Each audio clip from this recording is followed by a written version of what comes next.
Di luar daftar rumah tangga miskin atau RTM, masyarakat diminta untuk mendorong gerakan Sumsel Mandiri Pangan agar stok dan harga beberapa komoditi yang sering mengalami kenaikan seperti cabai merah dapat dikendalikan. Masyarakat bisa melakukan budidaya tanaman dengan memanfaatkan perkarangan rumah atau melalui metode polybag. Dengan upaya itu diharapkan bisa memenuhi kebutuhan masing-masing rumah tangga dan dapat menekan distribusi cabai yang selama ini sebagian disuplai dari luar provinsi. Pemberian bibit dan benih ke lebih dari 10.000 RTM diakui gerakan itu telah terlaksana di seluruh kabupaten dan kota.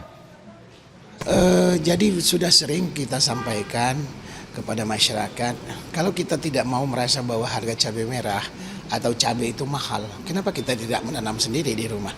Walaupun kita tidak untuk dijual, tapi untuk kebutuhan sendiri.